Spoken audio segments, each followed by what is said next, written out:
The preseason is officially over, and the next time they play professional tackle football, it'll actually count. What a time to be alive. Let's dive right into the next two division previews, starting with the AFC North. It's the You Like That Feels Great Baby podcast. I'm Eric Stenholm. That's Joey Moore. Let's just get right into it, man. I mean, obviously there's a lot to discuss this week, and the Jack and the Bum, and the Vikings and Niners trimming their rosters down to 53 today. We'll get to that in a little bit. But let's just dive right into the divisions, get that taken care of off the top. We'll start with the AFC North. We got to start with the Ravens. They win the division much more often than not since Lamar Jackson's been there. I have them going 13-4. Last year they were the number 3 offense in the league, number 9 defense in the league. A lot of people have said that their defense is going to be even better this year than it was last year. Last year they were one of the unluckiest teams in NFL history in terms of points scored, points allowed, and their win total. I believe their Pythagorean, as they say, win total was 15-2. Is this a team that you think is a bona fide Super Bowl contender this year, or are we headed for kind of the same old with a first or second round loss in the playoffs? Well, I mean, I think a second round loss, in the playoffs, you absolutely have a chance to win. I mean, it's just a play here or there. The Ravens are right there. I mean, they're going to be in the mix in the top 2 or 3 in the AFC. If Lamar can not turn the ball over as much as he does in the playoffs, I think they're right there. I mean, I think I read a stat, I could be wrong, but he's had an interception and a fumble in most of his playoff games, which is crazy to me. I mean, you're just not going to win in the playoffs that way. But if I remember, I know they lost to Buffalo, but I thought he looked the best I've ever seen him look in a playoff game. Mm-hmm. And I think he did have a fumble and a pick still. But if he cannot turn the ball, they're right there. They have everything you want. 41 touchdowns, 4 picks last year. He just happened to have two turnovers in the playoff game. It's like, what are you going to do? He basically played a perfect game for 16 out of 17 weeks, and then in the playoffs, 1 out of 2. Seems to happen to them almost every year.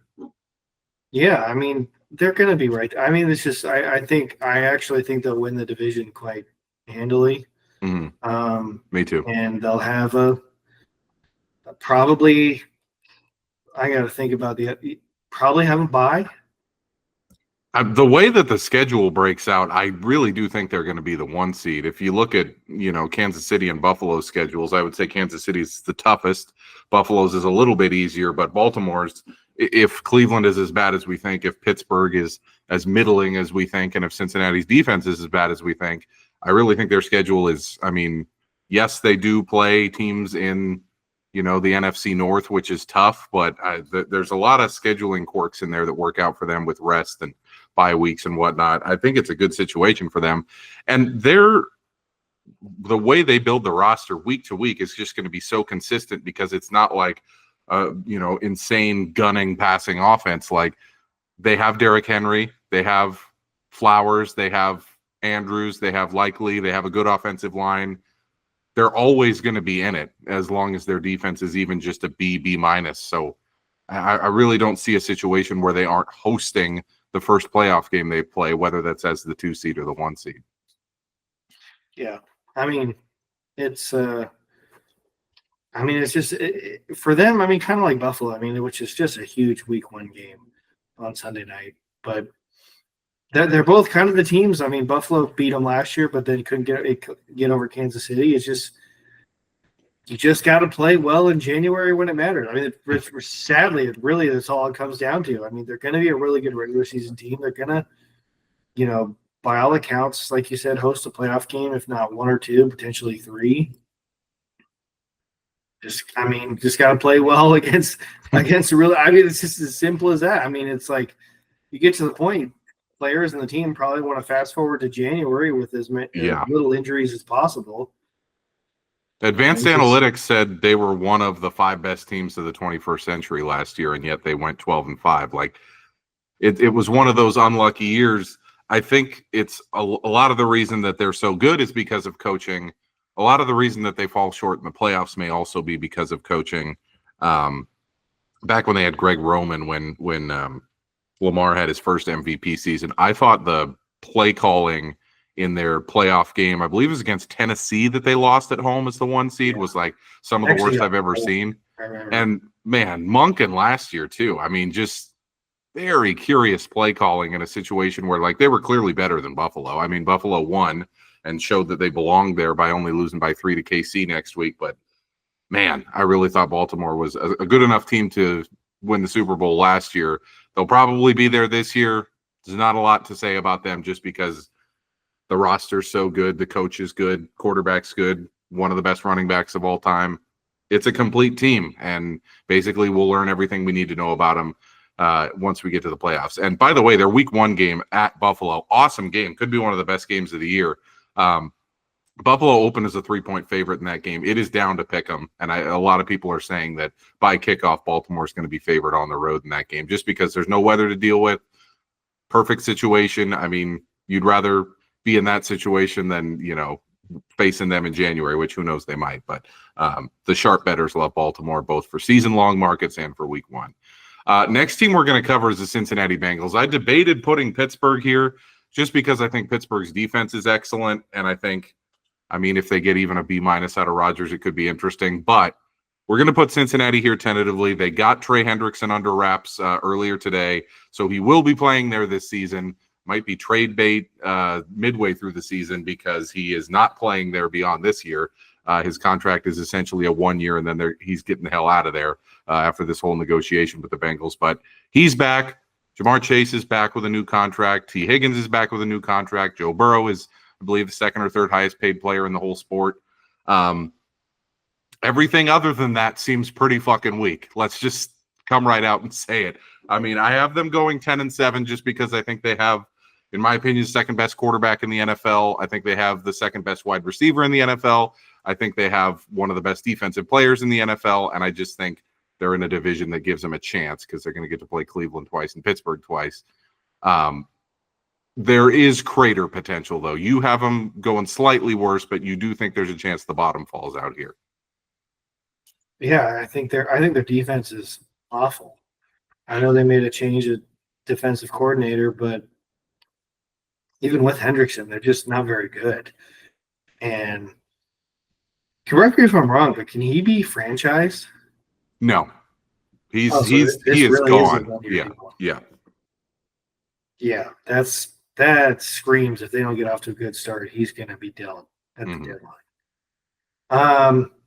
Yeah, I mean, look, put it this way: their offense couldn't play any better last year, and they missed the playoffs. Mm-hmm.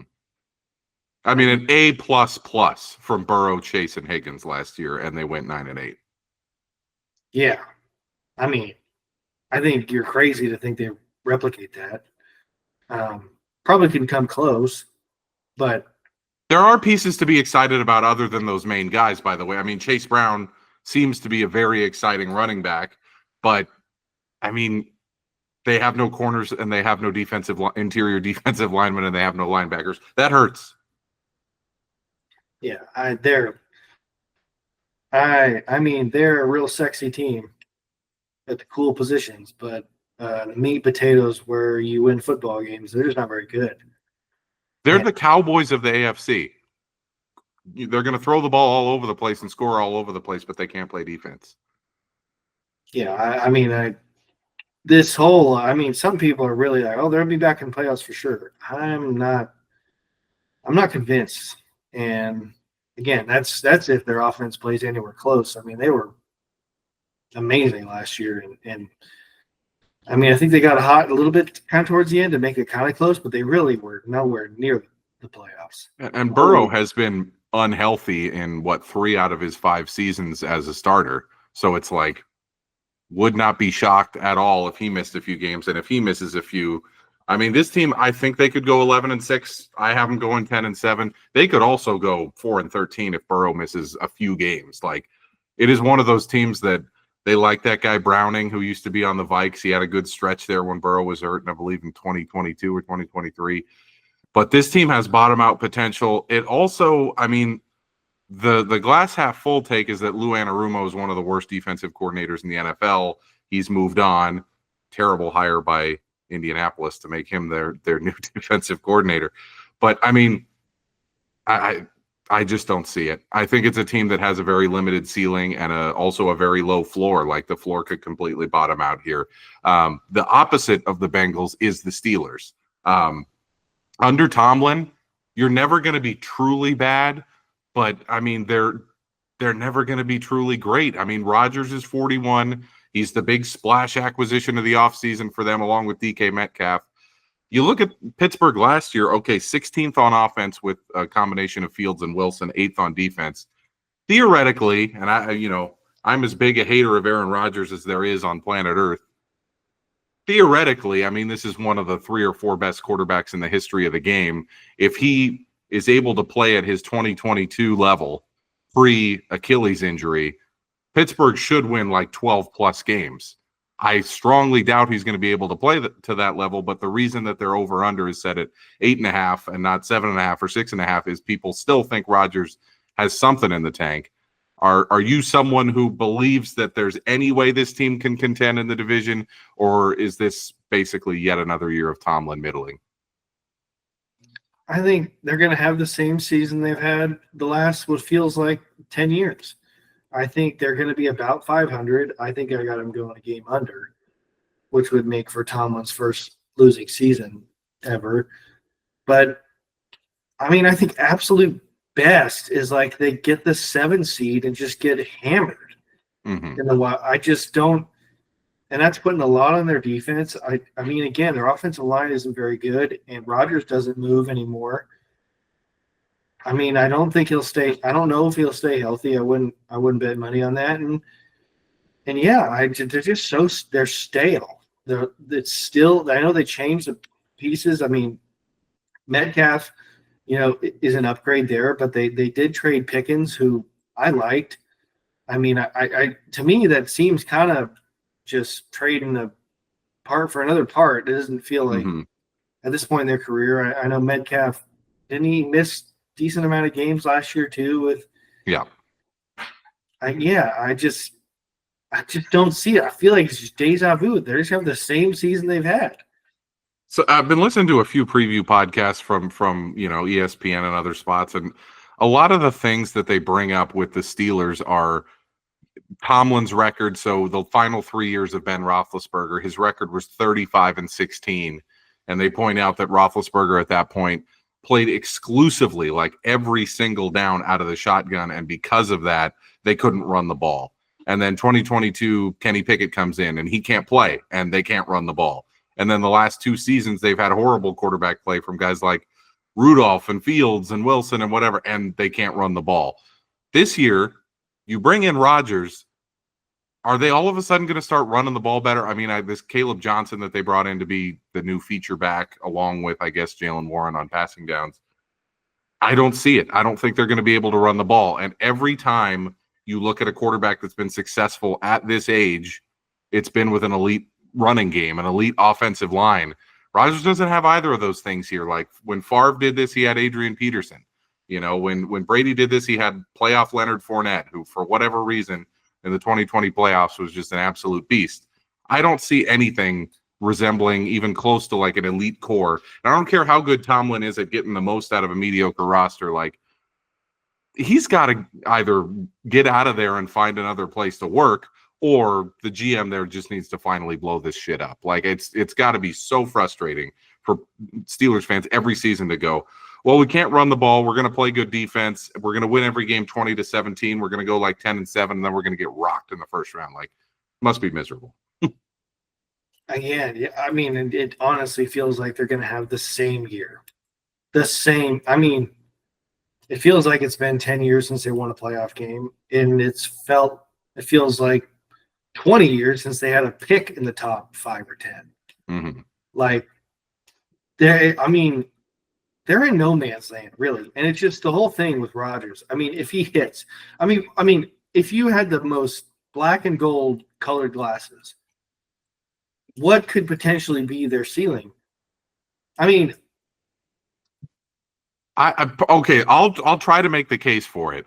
Rodgers, I would say during his entire career, career, it's been like 3 years legitimately since It's true, but my point would be he's always had a, I would say at best B- coach, whatever that guy's name was, Mike Sherman, Mike McCarthy, Matt LaFleur, Do you Robert think Saleh. Tomlin's by far like the best coach he's ever had? He's by far the best coach he's ever had, but he's 41.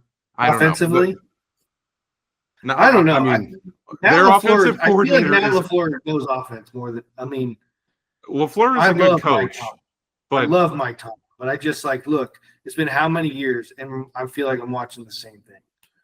and Arthur Smith is the offensive coordinator. Exactly. Again, who's supposedly the king of run game, scheming. He's like, if Kyle Shanahan is the best in the league, this guy is supposedly second. He got multiple 2,000-yard seasons out of Derrick Henry. I'm like, maybe just Derrick Henry's really good, and like Arthur Smith cannot coach. Yeah, Kyle Shanahan got that name because he got Alfred Morris, 1,600 yards. Yeah, and his dad got guys. The Hall of Fame.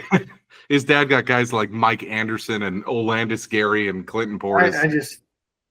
I honestly feel bad for Steelers fans because it's just it's this weird position of we'll be decent, potentially make the playoffs, but what are you gonna do? Get Buffalo, Baltimore somehow, or you get Kansas City? You just get rocked. From 01 to 2016, they were in the AFC Championship game. 7 seeds. That's what they are. Oh, they're the Pittsburgh 7 seeds. They haven't won a playoff game since 2016. It's just, no matter how good you think Tomlin is at just being a good NFL head coach, at a certain point, even have a really good regular season and lose in the first round, but they're barely making the playoffs and then just getting a piñata by the 2 seed sent home. And then you pick 24th. It's cool. Congrats.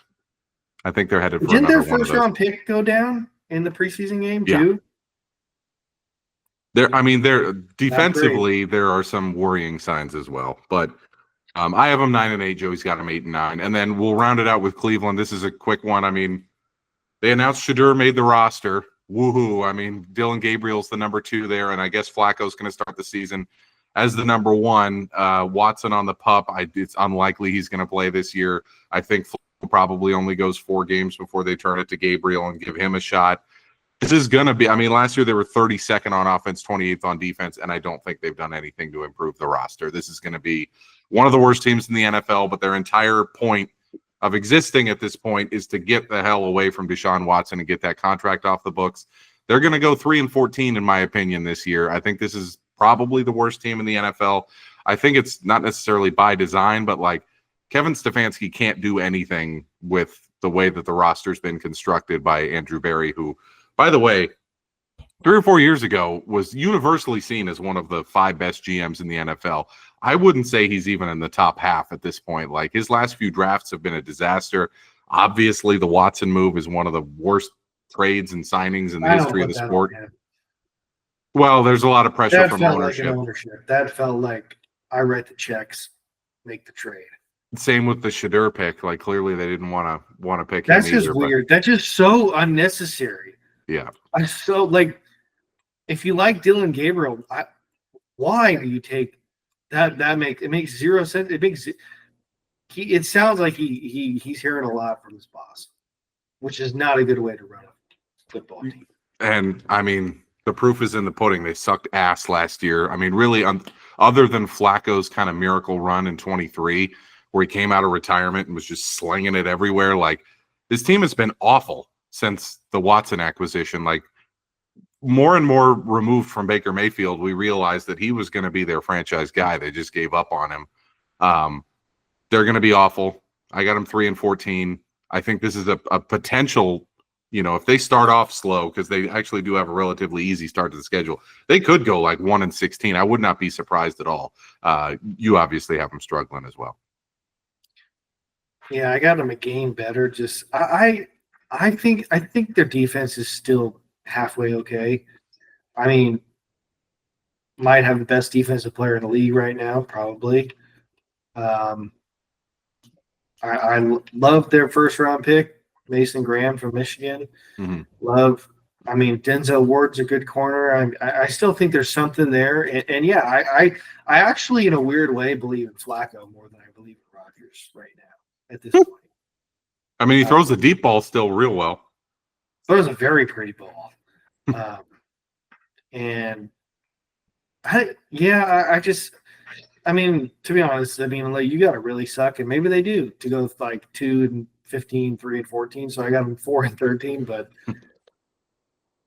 I don't know. They're just, they're kind of lost. It's sad. You make that trade, and it's crippling. It's four crippling. full seasons down the drain from one trade. Absolutely wild. I mean, is this last year they have to, like, is it doable to eat it? Yeah, they say that they can basically get out of it this coming off season. They'll probably still have like what Wilson has with the Broncos, the just like little bit of dead cap that they can then spread out or whatever. But this year and last year with Watson, it was like they had no choice but to pay him his full salary. They couldn't get out from under it. And then, I mean, clearly there was some kind of agreement between the ownership, Barry and Stefanski, to say, we're going to keep you guys for the long term. You're going to be here in 2026. You just got to go through another one of these tire fire seasons. And man, season tickets this year in Cleveland, probably not flying off the shelves there in Cleveland. That's the AFC North preview from the You Like That Feels Great Baby podcast. Baltimore, for me, 13-4, Cincinnati 10-7, Pittsburgh 9-8, and Cleveland 3-14. Joey also has Baltimore 13-4, Cincinnati 9-8, Pittsburgh 8-9, and Cleveland 4-13. Next is the AFC West. Joey, we start with the Chiefs. Obviously, it's very hard to pick them to be dethroned, given that they've gone to the Super Bowl, 5 out of the last 6 years and won 3 of them.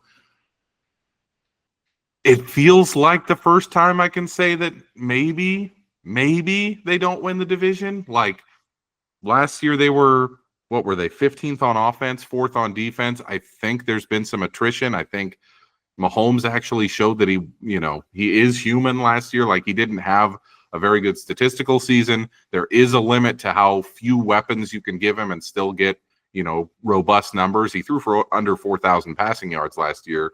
This is supposed to be the best player in the NFL, and he really struggled. But they went 15-2 and went to the Super Bowl. So it's like 15-2. It's insane.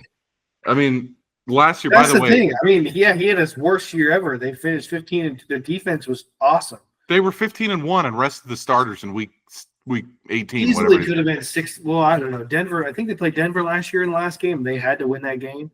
Yeah, Denver had to win, and Kansas City had already clinched the one. So, I mean, it's one of those fluky seasons where, I mean, there was lots of different stuff that happened. They had an easy chip shot from Denver to win the game in, like, whatever that was, week 8, get blocked, and somehow won that one. There's been lots of moments for the Chiefs over the years where you're like, how does this keep happening?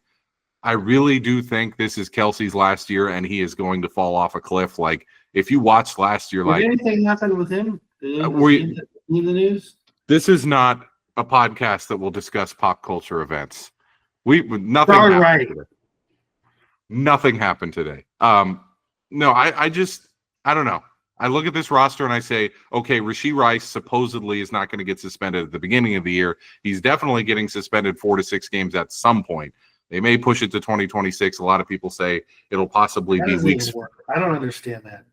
Apparently, there's something to do with, like, he still has to appear in court and before the NFL can actually levy the suspension. But rumor right now is weeks 5 to 10 is what he's going to miss. He's definitely going to play weeks 1 through 4. They'll find the 2 games where they play the Raiders and, like, the Browns. Yeah. He'll suspended those games. Yeah. No, I mean, everything has worked in Kansas City's favor. It's crazy to not think that it'll continue to happen that way. I just look at this roster and I say, yes, I have them going 12-5 because they have the most accomplished coach in the NFL today. They have the most accomplished quarterback in the NFL today. I can't pick them any lower than 12-5. I just think the Chargers and Denver, to a lesser extent, are really nipping at their heels for the first time in a long time. I thought that when I was thinking about this, but then I feel like I've thought that the last couple of years, and it's gone nowhere. So, yeah, I got them going 12-5 also. They're going to win the division. I do think the Chargers and Denver will push them, but I mean, you got to beat the best to be the best, and until I see it happen. You got to see the Chargers or Denver win convincingly in Arrowhead for you to finally say, hey, this might be over. We haven't seen it yet. I mean, it's been since Rivers was there, I believe, that the Chargers won in Arrowhead. Yeah, I'm hesitant to bet against them. I think obviously they're very well run. Probably got the best coaching staff in the NFL with Andy Reid and Spagnuolo. I know he had a tough year, but at worst, a top 2 or 3 quarterback in the league. Yeah, it's just still going to be hard to beat him. Say Kelsey's production dips. I thought Worthy was actually kind of disappointing. He was good in the Super Bowl in garbage time, but all in all, yes, he's extremely fast, but I don't think he showed that he's ever going to be a 1 or even a good 2 in the NFL. Running game, Pacheco goes down. They have nothing behind him. They got 106-year-old Kareem Hunt. I think their offensive line, they let their top 2 guys go. They actually signed the Niners backup guy to be their left tackle. They signed he was our backup. He was our swing tackle, Jalen Moore. Mm-hmm. To be their left tackle. He's the blind side for Patrick Mahomes. I'm as soon as I saw that, I was like, did we miss something? Was he talented? They wanted him. It just.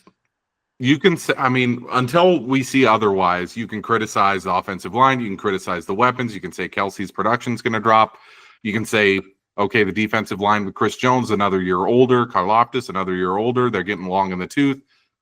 We got to see it. I got to put them as 12-5. I have them as the 3 seed, which feels a little low, but we have to see it before we dethrone them. Next is the Chargers. I think the Chargers are very close. They had the number 1 scoring defense in the NFL last year. I think their defense is going to be basically exactly the same as it was last year. That they did have some losses, but they supplemented them. I look at the Chargers and I say, yes, they were they're number 11 on offense last year, but that was basically Herbert had maybe the greatest season of all time in terms of not turning the ball over. But they really, really, as Harbaugh is wont to do, didn't want him to turn the ball over. They played very conservatively. Herbert didn't throw for a lot of yards. He didn't throw for a lot of touchdowns. He didn't run as much as I thought he would in a Harbaugh offense. Their whole focus last year was ball control and not slinging it, not taking risks. The reason I have the Chargers making the playoffs at 11-6, but not coming terribly close to winning the division, is the weapons for Herbert are still pretty freaking awful. Unless Omarion Hampton, the running back, is just second coming of Adrian Peterson from day one, I really don't see a situation where Herbert has the tools around him, especially with Rashawn Slater going out for the year. Big loss. Can they put up 400 plus points on offense and go 13-4? I don't think so with this group. I think they can be the best defense in the AFC, possibly even in the NFL, and still only win 11 games because Herbert doesn't have much to work with. What do you got for the Chargers, Joey? Yeah, I got them finishing second behind the Chiefs. I got them going a game worse, 10-7. I don't know. I kind of the opposite of the Chiefs. The Chiefs, I'm kind of waiting for them to fall back before I start really not believing them. And the Chargers, I feel like they've been close and they just don't take that step. And I'm to the point where I'll need to see it before I really pick them. Knowing Harbaugh's teams, he obviously loves to run the football, and so Slater's a huge loss. It's not a coincidence they already had him and took Joe Alt still, to how you build and want to function as an offense, and that's kind of, taking a few steps back this year. Yeah, and again, I don't know if their defense repeats it, and yeah, they have no home field advantage. I don't know. And I don't know. There's something up with Herbert too. Didn't he have it last year? Supposedly Barely going dating against Madison them, Beer, like though. 4 in the That's what they're playoffs? talking about on the socials right now. What? Is he supposedly with Madison Beer of Instagram fame, and they're like predicting a gigantic season from him as he's now joined the Mahomes and the Josh Oh, Allen level of dating a woman more famous than he is. So could work out. we wish him the best here, but I get what you're saying. I mean, he's it's like, winning. He's doing yeah, life. I don't know if that equates to winning the division. it's a strange situation there. And I mean, one of 2 players in the NFL that I actually like know, Najee Harris. Like, I used to interview him all the time when he was a junior, senior in high school. He was it was my first like announcing gig out of college. I got to cover all of his games for like a prep website or whatever, and I would just like interview him every week after he ran for 350 plus yards against whatever sad NCS team he faced up here. Greatest dude, like most unbelievably mature and smart and thoughtful person. He possibly like blew up his eye in a fireworks accident in the offseason. Didn't sound possibly. It sounds like he did. That's one of those like omens. Like, Slater's out for the year. Harris hurts himself in a fireworks accident. Like, this feels like the Even Ricky with 2 Pearsall eyes, thing last year. Even with 2 eyes, I didn't love him as a starting running back in the NFL. But with 1 eye, not so much. No, I mean, I'm hoping for the best for him. They say there's a chance he plays week 1, but unless like he and Hampton prove to be a nice 1-2 punch there, I don't see it for Herbert. With, I mean, the wide receivers are just awful there. Johnston was awful last year. Palmer left. I mean, Keenan Allen, they just signed out of retirement. I mean, like, it is rough there. Tight end room, I mean, Disley is okay. It's not a really good team, man. Like, the defense is great. Minter is going to be a head coach probably in 2026 if he has anything close to the defense he had last year. But again, there is a ceiling here because there's just not enough dynamism on offense. Denver, the sexy pick right now among all broadcasters, among all podcasters, among all, professional sports bettors. Everybody's like, Denver, not only are they going to win the division, they're going to win the Super Bowl. I don't buy it yet. Last year they went 10-7. This year I have them going 10-7. I was tempted to take them, 9-8 or even 8-9, just because the schedule gets so much more difficult. Last year they went 1-6 against winning teams. They basically beat up on the shitty teams. Their only win against a winning team was against the Chiefs in Week 18, and the Chiefs started nobody. So it's like, we have not seen them under Sean Payton win a game against a good team. Like, he's literally 0-6. So I got to see it first. Bo Nix's stats last year looked pretty empty. I mean, he threw it 650 times and only had like 3,500 yards. Yes, he threw for a lot of touchdowns. Yes, he didn't throw for a lot of picks. He also didn't get sacked and didn't fumble a lot. This is all the Sean Payton playbook. Like, he had a great rookie year compared to expectations, but I'm just saying, this year, when he faces a little bit stiffer competition and they're a little more the hunted and not the hunter, I really think they're going to fall back. I still have them going 10-7 because I cannot see these predictions where they're going 13-4 and contending for the Super Bowl yet. Good defense, decent skill position on offense. I would say, C+ on offense in terms of skill positions. Good offensive line. Quarterback is developing. It's an interesting team to watch, but Joey, I have them going 10-7. What about you? yeah, I got them going a game worse. I'm not really buying the preseason hype for the Denver Broncos. I think they're a year away from being in the actual conversation in the division, let alone a playoff spot. Yeah, I mean, they took a couple of the Niners with Hufanga and Greenlaw, and great players when they're healthy. I don't know if they stay healthy. Also, kind of liabilities and coverage, to be honest. Especially Hufanga. Greenlaw when healthy, he's a tone setter. Yeah, he's fantastic. Fantastic when he's healthy. I mean, but he's not. So Mike McGlinchey. Yeah, I mean, they'll be good. They'll be good. I think they'll be fine. But no, I'm not seeing this like reigning next dynasty of the AFC West Denver Broncos. I'm not seeing it. I mean, I think Bo Nix showed a lot to be pleasantly surprised with what he could do. I think they have a decent team, but again, what'd you say? They didn't beat a winning team. I mean, come on. Yeah, the only winning team they beat was Kansas City in Week 18 when they rested everybody. So it's like they beat up on the bad teams last year. That game against Cincinnati, I'll never forget that, like Saturday night after Christmas, where it's just like it was a miracle that they got that to overtime and they still lost. And at that point, that was when I was like, oh, this team really is smoke and mirrors. Like, can they improve and be better than they were last year? Say they go 10-7 again, but they're significantly better than they were last year. I think it's possible.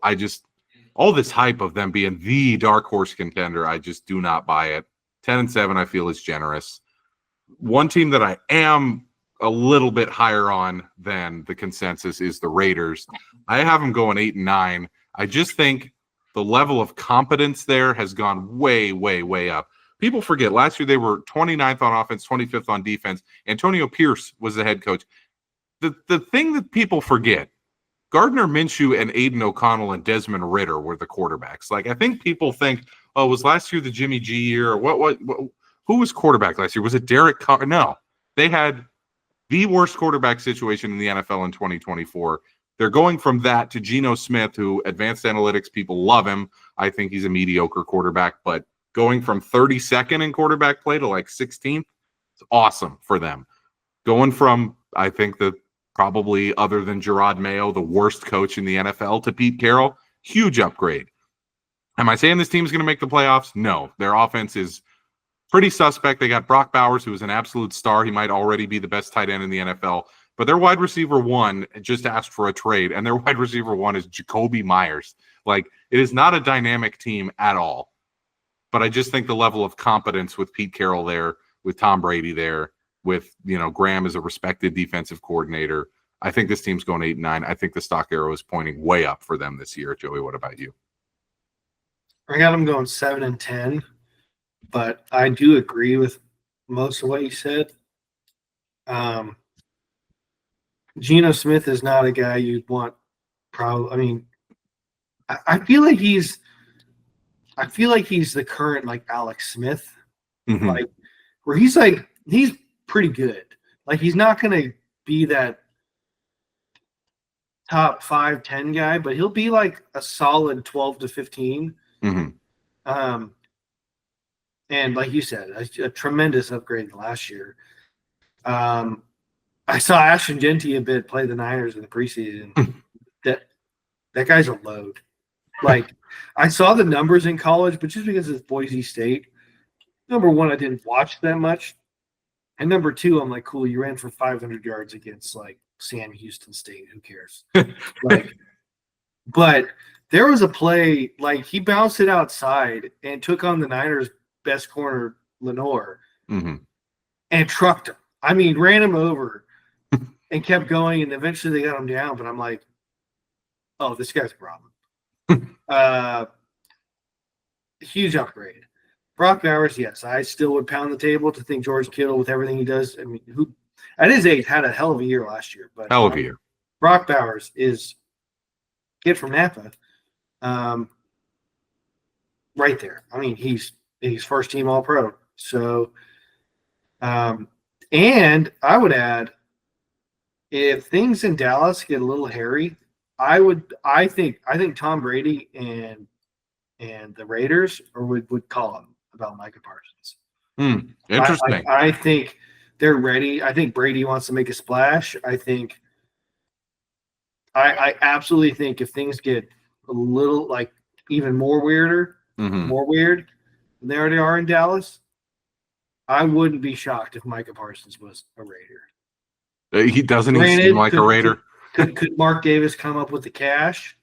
Because, I mean, allegedly, didn't they, like, specifically trade Khalil Mack because, like, he did not even have the signing bonus, like, in the bank? He's one of those. He's one of the only owners. I think there's 128 or something major professional sports teams in the U.S. in the Big Four leagues. He is the only one of all of them who, like, his only asset is his ownership of the sports team. Like, he's not like, I made my billions in this and I also bought a sports. Like, this is all he has. Him and I believe it's Mike Brown for the Bengals is also the same way. It's like, dude, can he even come up with the cash? I mean, when they were talking about the Max Crosby extension, they were like, are they going to have to take out a loan? Like, it's pretty wild. But I get what you're saying. I had not thought of that at all. A Parsons trade to Vegas. Doesn't he feel like a Raider? Like, that just makes so much sense to me. And like him and Max Crosby, yeah, no, Thunder and lightning, man, that would be interesting. And Pete Carroll, I mean, he would love that. Who would? Who wouldn't? But yeah, I mean, could they use an upgrade? I saw something that I saw like a Jawan Jennings, Jacoby Myers swap potentially. That's a whole other story. No, not for the Niners. Hell no. Myers has never impressed me. Well, yeah, of course. I think Jawan Jennings is a better player. I do, but I don't think they're going to pay him. I think they made a ton of, not to get, so deep into the Niners, but I just, yeah, I think the Raiders are in the right direction. The only thing, if I was a Raider fan, talking to a couple of them in the family, actually, one of our avid listeners is a big Raider fan. Mm-hmm. I just like, I wish if I was a Raider fan, I was just like, could we come up with our own identity? You know, like before they tried to recreate like Patriots West with McDaniels and the GM, and now like Tom Brady's you mean to tell me Raider fans like are okay with Tom Brady, Mr. Tuck, owning the team, and then like you hire Pete Carroll, like huge upgrade, but like he's a Raider, but like he's really a Seattle guy, and now Geno Smith, we're just Seattle. Like I just like, can we have our own thing? Like, feel like a big splash trade for Micah Parsons would help a lot of that. You're right. It would. It would be like this. This is our brand, Like, where is our like thing? I don't know. It's also really, really hard to have an identity when you play in a city where nobody actually lives there and everybody just goes there to blow money on poker and hookers and shit. Yeah, but like even if you like, I don't know, like, yeah, you know what I'm saying? Like, but they should be a lot better. I mean, yeah. There's professionals in the room. They got the greatest of all time as an owner. They got a likely Hall of Fame head coach. They got a B-, C+ quarterback after having an F- last year. It's all pointing up there. The question is how far up. We'll see in my picks later. I actually like their over. I was shocked that they opened the offseason as 5.5, 6. They've gotten to 6.5 for their win total. So we'll talk about that in a bit. But that's the AFC West preview from the You Like That Feels Great Baby podcast. Kansas City 12-5 for me. Chargers 11-6, Broncos 10-7, and Raiders an improved 8-9. For Joey, the Chiefs 12-5, the Chargers 10-7, the Broncos 9-8, and the Raiders 7-10. Time for the Jack in the Bum of the week. This is a tough one. There wasn't a ton that went on this week that we didn't already talk about last week. Shedeur Sanders has to be on there. He's QB3. People want to make a lot of that. To me, it's just we got to talk about he had 11 dropbacks last week and was sacked 5 times, and all of them were his fault.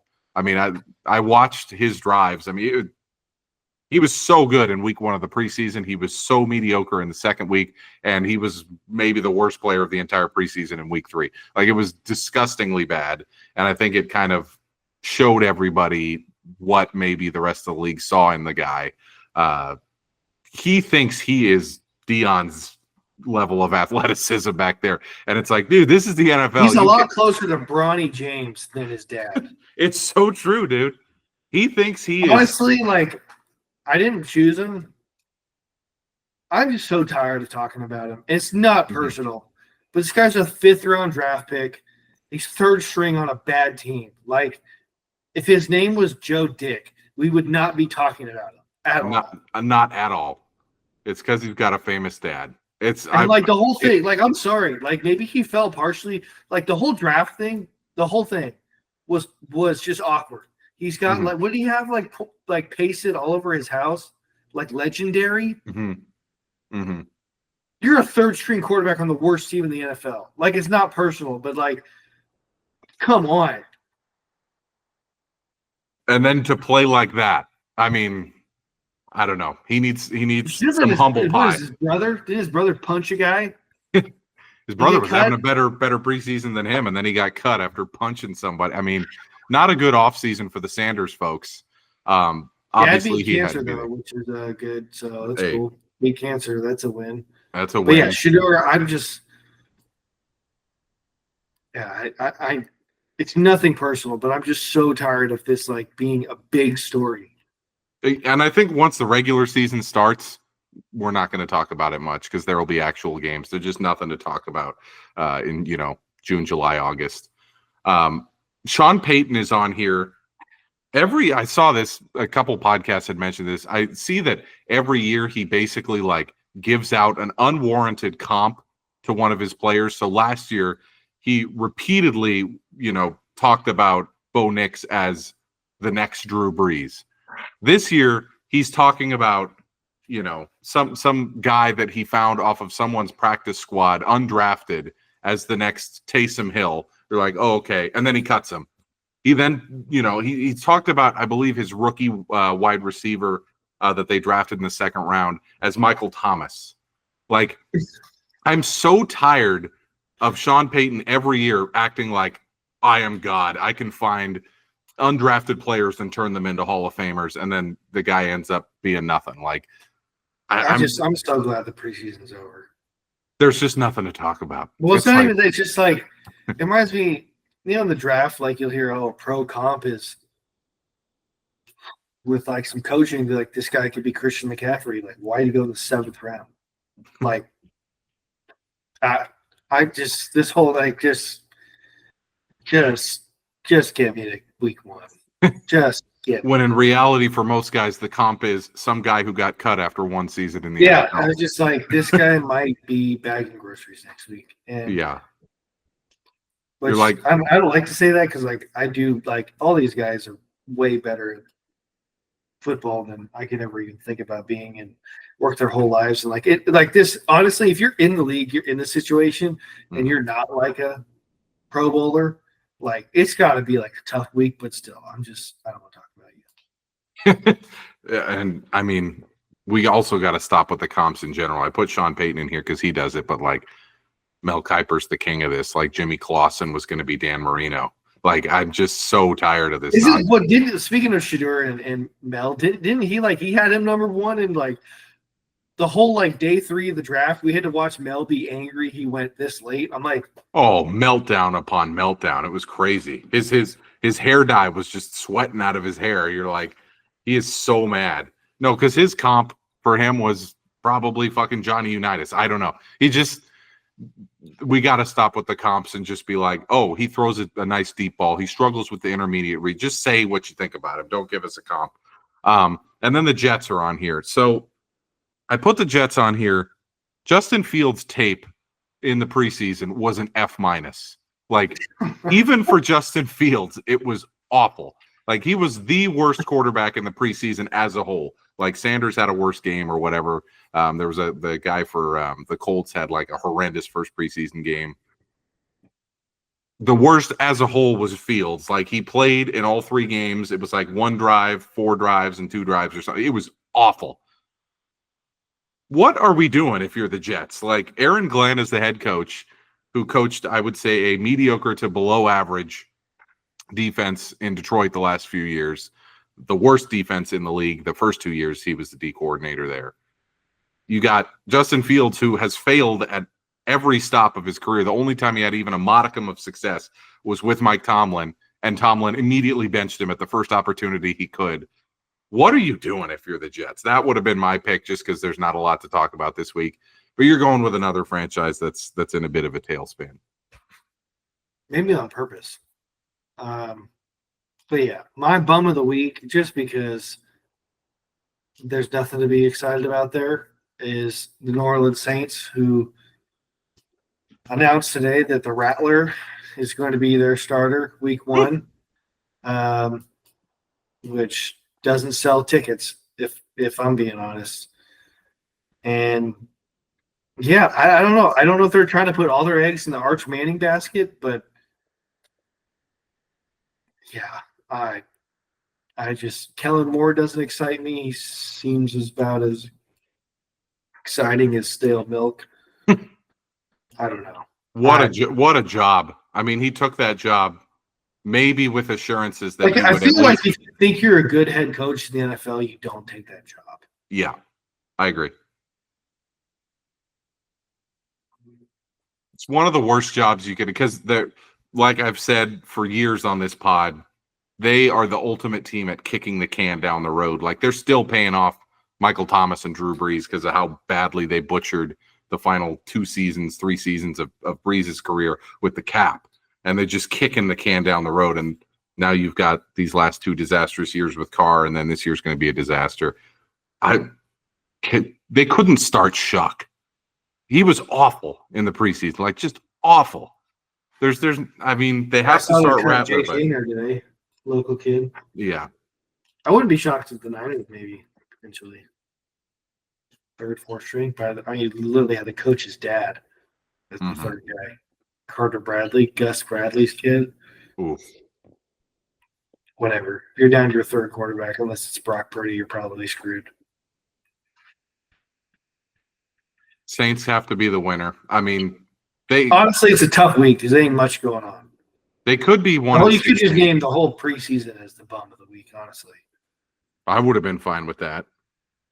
I mean, I don't know why honestly, I know why, but why are we playing 3 preseason games? I mean, next year I assume it goes to 18-2. You would think, yeah, maybe the next CBA 2027 or something. It's just. It starts July 31st now. I mean, and then the season starts on what, the 4th? I mean, it is 5 long, hard weeks of just watching mostly crap. You're like, okay, I enjoyed Quarterback on Netflix. I enjoyed Hard Knocks. I watched a little bit of that Dallas Cowboys Netflix series, which is actually pretty interesting. But the actual games, ugh. Honestly, the games are awful. They're awful. All that can happen is injuries. You're not going to see anything in the preseason. I mean, I guess that Ja'Cory Krosky Merritt or whatever for Washington is the MVP of the preseason. He's like, call me Bill. By the way, did you see that story? He goes, I know it says my name is Ja'Cory, but I want people to call me Bill. We're like, okay. Remember the Niners in the preseason and then tried to that rugby guy? Mm-hmm. And it's like, yeah, no, didn't work out at all. Nothing. The best story of the preseason gets forgotten 5 seconds later. Remember that guy Marquez Callaway for the Saints? And it was like, this guy's going to be the next, Julio Jones. He had 14 catches for 300 yards. I feel like I watched a lot of Vikings preseason this year.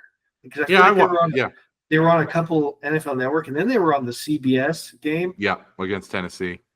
And so I don't know how many local. Do you watch any Viking local broadcasts preseason is? Yeah, it's Paul Allen, our radio announcer, and Ben Lieber. I really like it. Yeah. Well, the Niners, they got this year.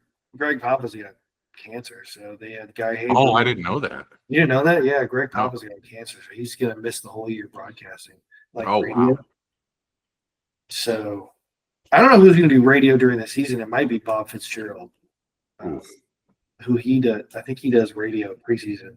Mm-hmm. But Guy Haberman did the CBS to fill in, but it's always been Tim Ryan. Yeah. And they always this guy, man, what a camp he's had, best shape of his life.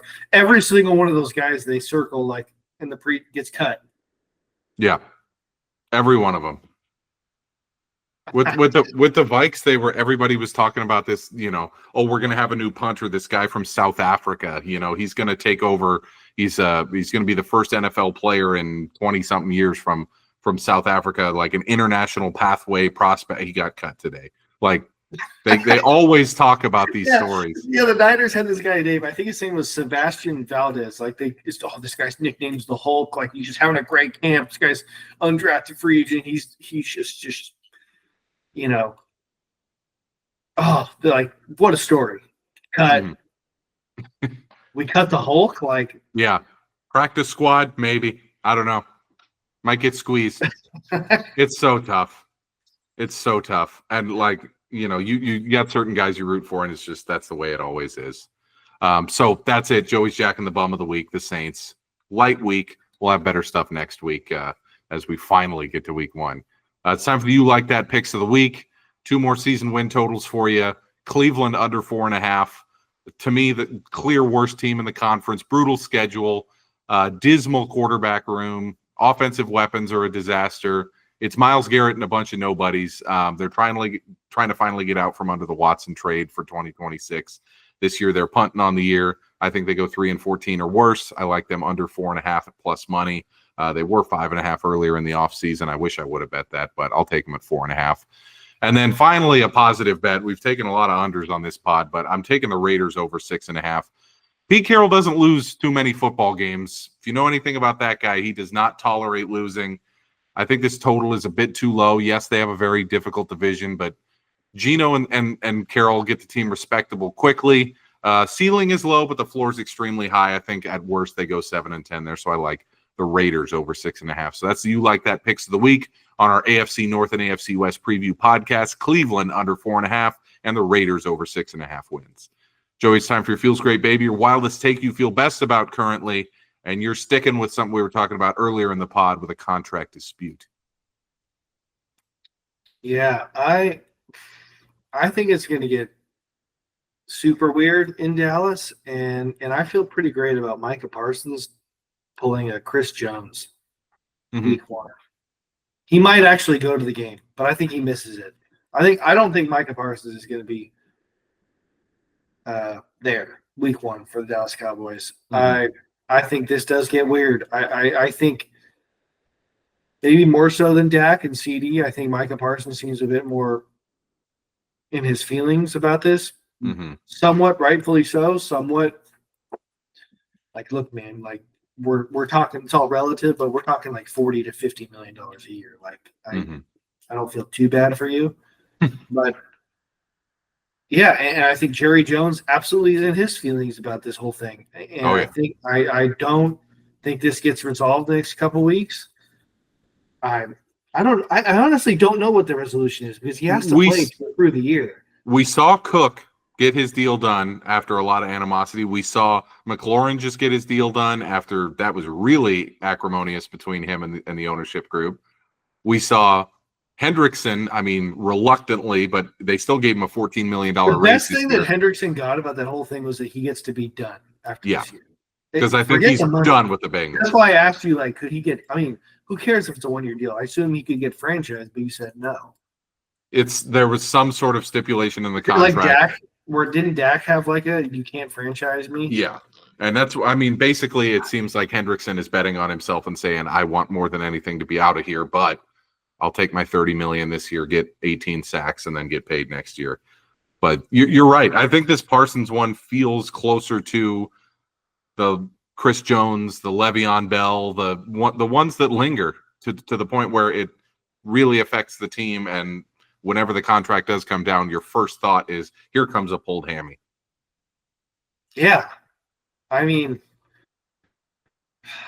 not even that good defensively. They're going to – who knows? Dallas could really just be in one this year. Yeah. Could be real bad.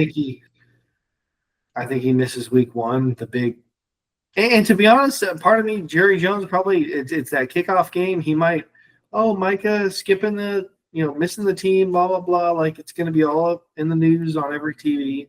He might enjoy that. But, no, This isn't going to be like Bosa right before the Pittsburgh game, where it's like, boom, he's back 2 days before the game. But even then, it took him it was. I think he had a pretty decent week 1 for practicing a half hour and then showing up. But it affected him and the defense and last. Even last year they took a while to pay Ayuk, and it doesn't. I don't get it. I just don't get it by all sides. Like Jerry, you're gonna if you sign him, you're gonna pay more. Right. If you wanted to trade him, you should have done it before the draft. Also, like, Jerry is not thinking about the future. Like, he could die any minute now. Like, he is, I guarantee you, he has no intention of trading Parsons. The only way that's going to happen is if Parsons really, really digs in and says, like, I am not playing unless you give me the exact contract I want. Then maybe there's a trade. But Jerry wants more than anything to try to win a Super Bowl before he croaks. And he's like, I don't know. This one is headed for big time stalemate. He could miss the first 6 weeks and then come back when he's mandated to get his year of service time to get the hell out of there. Like, it is that bad of a situation right now. When you got Adam Schefter reporting that, it's as far apart as can possibly be, like, this is a serious one. This can be the first one in a long time. I mean, we had the Chris Jones one, but I believe he played in week 2. This is going to be a big one. They played the week 1, and then it was the one they played Detroit. And they lost. Yeah. They lost, and then it was like, he signed, back, everything's fine. And I think that was the year they beat the Niners in Super Bowl. So this is wild. It makes sense that this is your take, because that specifically only felt like it's just money. Right. This one feels like it's money and personalities. It's like, not good there in Big D. We're going to close the pod. Next week is the big one. We're going to do NFC West, NFC North. We're going to give you all our thoughts on the Vikings and Niners as we head into the season. We're also going to preview week 1, give you some picks on that. So next week is going to be the big pod as we head into our 4th season here. Really quick before we leave, I did put that maybe we would talk a little bit about NFL broadcasts this year. A lot of stuff in the news recently about YouTube TV having an issue with Fox, and they may drop Fox, which, like, every one of us is panicking. TV? Yeah. Any update on that? Because that's going to be like, if we lose Fox before football, like, they're talking about the deadline for. They said it was tonight. They said the deadline is the 27th tomorrow. They're saying that the deadline for, like, full-on customer revolt is big noon Saturday, Texas versus Ohio State. It's not fixed by the Texas-Ohio State. Oh, it's a bloodbath. And I think it's like Jerry and Micah Parsons. Especially being an NFL sponsor. Like, isn't YouTube, like, yeah, TV, they own Sunday Ticket. They're the sponsor of the NFL. Yeah. This shit is out of control. I cannot believe that this continues to happen. Well, then, like, baseball, like, just this whole streaming thing, like, I know people hate cutting, like, the cord, like, it's a lot for cable, all this, but we are not in a better spot than we were, like, 10, 15 years ago. It costs so much more to watch all the games. Like, yes, and now you can. Yeah. And, now, like, back in the day, like, you can't flip back and forth because they're on, like, 4 different You have to concede this, that back in the day, you, like, could not access all of the games. Like, you would read about games on the bottom line on ESPN. I'm talking maybe 2009, 2010. Kids today don't know how cool it was to see your team score at the bottom of the Sports Center ticker. So we have to be thankful for that. However, this shit is ridiculous, man. Like, if you want to watch every single NFL game this season, all 272, I mean, you're paying, $85 a month for the base YouTube TV package. Then you're paying, I believe it's $420 a year for NFL Sunday Ticket. You also have to have a Netflix subscription. You also have to have an Amazon Prime Video subscription. Now you may need to get some sort of other over-the-air thing if Fox gets dropped by YouTube. Who's got the app, the playoff game? Is it Amazon this year? I believe it's Amazon. Yeah, I believe it's going to be an Al Michaels game. I mean, isn't it crazy? Like, this is going to go out of hand. It's so stupid. And don't even get me started about ESPN Unlimited. I don't even know what that is, honestly. Like, I know what it is. Like, I don't get. Nobody knows what it is. It's another thing that costs $30 a month. But if I pay for YouTube and ESPN on YouTube and I pay for ESPN Plus as part of, like, that Disney package, am I missing anything? No, it's what ESPN Unlimited is it's for people who don't have a cable package. You can basically get everything that's shown on any ABC or ESPN network, without having to pay for a cable package. When it's like, if you have cable, if you have YouTube TV, why are you ever going to need that?